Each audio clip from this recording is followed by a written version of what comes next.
Hello and welcome to another episode of Budget Buggies. As is tradition at Budget Buggies, we'll start this episode with a couple of bronze premium pack openings. And let's see what we get. I've already gotten my achievement for getting an IF, even though I didn't actually get an inform player. So I've decided to continue opening packs in the hopes that one day, I'll get an inform player. Of course, this week I don't actually think there are any bronze inform players in the team of the week. So this pack opening will not give me an IF, but it's a hard habit to break. And as I mentioned earlier, it's kind of become like a Budget Buggies thing, a Budget Buggies tradition of opening a bronze premium pack before a set of games in the episode. So got a bunch of decent players, or actually just like one decent player. They weren't all bad, and a couple of healing cards that will fetch some coin as well. I think I ended up selling them for 900 coins. They go bought for about 500 to 900 coins each. And then in the next pack that I opened up, I got this Peters something. Peters from the 2 Bundesliga, 86 pace RM, nice player. So I have been getting decent players in these packs, just no IFs yet, and a bunch of morale cards. Those I usually keep for my own team, just kind of pep them up if there have been any losses, especially because just one card applies to the entire team. And when I try and buy them one off the auction house, it's quite expensive. So then I dove right in, and the first team I came up against was this extremely sweaty 5-2-2-1. Pace all around, David Luiz in defense, and a couple of pacey fullbacks as the other central defenders, along with check and goal. So I assumed that this guy's style of play was going to be maximum sweat, that is pace and LBY balls. And as you can see, the other new strategy that these kind of players have gravitated towards too are running diagonally down to the corner flag and crossing it in. That seems to almost guarantee headed goal. And since my fullbacks, Fabio and Rafael, aren't exactly the paciest customers around, I think they're only like 80 some odd pace. If you have a 90 winger, you'll probably get past both of my fullbacks. Benzema, however, making a really cool finish. And the only thing I was a little bit concerned about with my team is not really the finishing potential, but how wide my formation was going to be, because I felt like I needed a little bit more protection on the wings.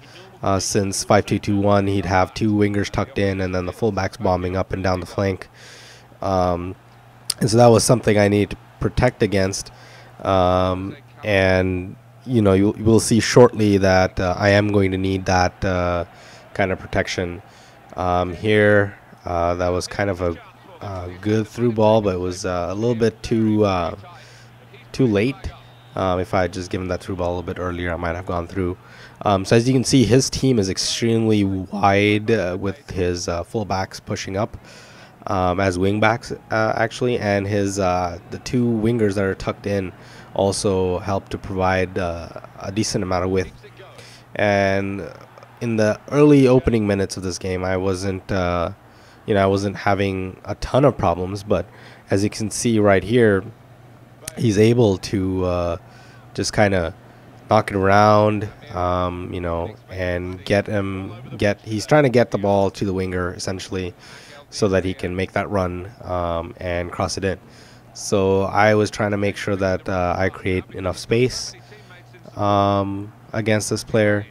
There I got a corner, and let's see what happens, right off of this corner. A nice header from Higuain straight into the ground in front of the goalkeeper. He just doesn't panic, which is always a good trait to have as a player. Just never panic. And this is the counterattack, and I was caught off guard, and kind of a good finish, actually a really good finish from Defoe to curl it in from that kind of a distance. So he caught me on the counterattack with my defenders pushing up. and he was able to get a goal back.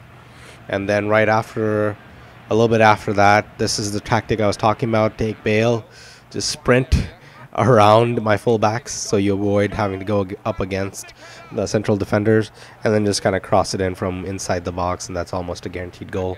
And at that point, I was just, I put my team into ultra attacking mode, and I also wanted a little bit more width without sacrificing defense, and also I didn't want a 5 at the back formation. I didn't really want to join him in that kind of tactical move. So I just started and changed up to a standard 4-4-2.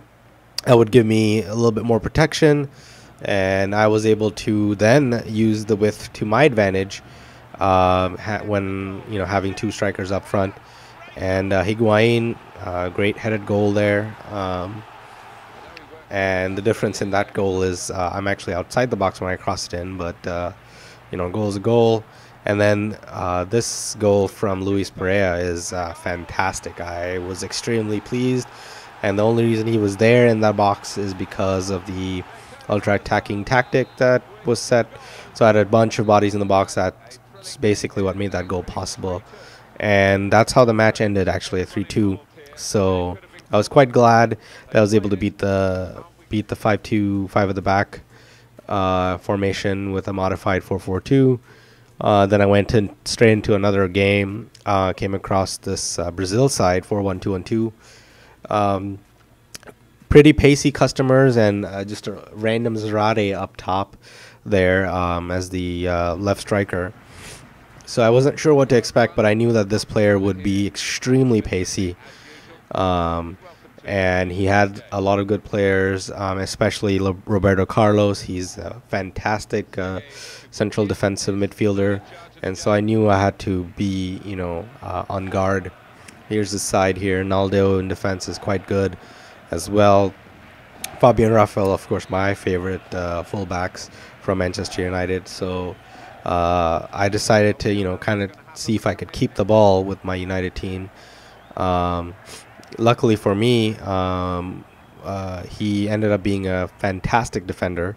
So the whole game was basically a stalemate until this last, 90th minute kind of placement goal from Hernandez. Chicharito coming good for the team at the time of need. And honestly, I had a lot of chances, and he also had a lot of chances, but I feel like both of us defended well enough to keep each other off the score sheet. And, that goal was just, sometimes it happens for you and you take those chances. So I was quite happy that I took those chances, and then I decided to just kind of sit back and not make any mistakes in the 90th minute. I really don't like conceding goals in the 90th minute because it doesn't give you a time, it doesn't give you time to react, and that's what I was making sure he didn't have time to react. And that was a good game, kind of defensive-minded game, but Phil Jones picking up man of the match. And I had decent stats. I didn't have all the possession, but I didn't cede possession either. So anyway, that's the episode. Please leave a like and let me know if you want to see anything different. See you guys later.